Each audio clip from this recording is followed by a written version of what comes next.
had bare arms. He had gloves on. Green Bay Packers wide receiver Boyd Dowler remembers vividly the 1967 NFL championship game between the Packers and the Dallas Cowboys. It was an awful day. I mean, it's really too cold to play football when it's 16 below zero and the wind's blowing 20 miles an hour. The bitter air that day in Green Bay felt like minus 48.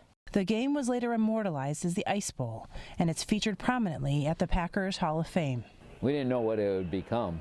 We just thought we were just crazy fans having a great time, enduring whatever Mother Nature was going to throw at us. Despite the conditions, more than 50,000 fans showed up. I jumped up and down and didn't feel anything from my knees down. So, I mean, I really felt like I was jumping on my knees at the time. The field itself was a sheet of ice and the ball was rock hard. Even so, Dowler managed to catch 4 passes, including 2 touchdowns. I think my teammates would all say the same thing, that that game is at the top of our list, not only for the most important, but the biggest win. That New Year's Eve win, 21-17 over the Cowboys, became the 3rd of 3 consecutive NFL championships, not duplicated ever.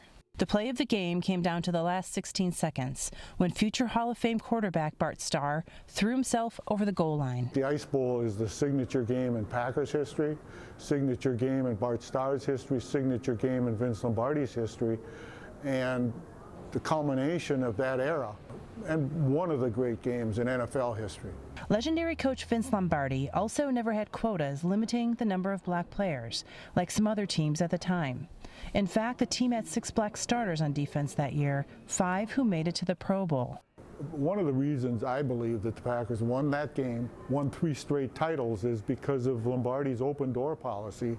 Today, the historian says the NFL would likely not let that game go on because of the weather. Those things just don't happen very often.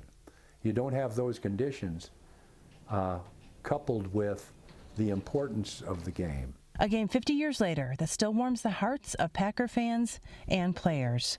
Carrie Antelfinger, Associated Press, Green Bay, Wisconsin.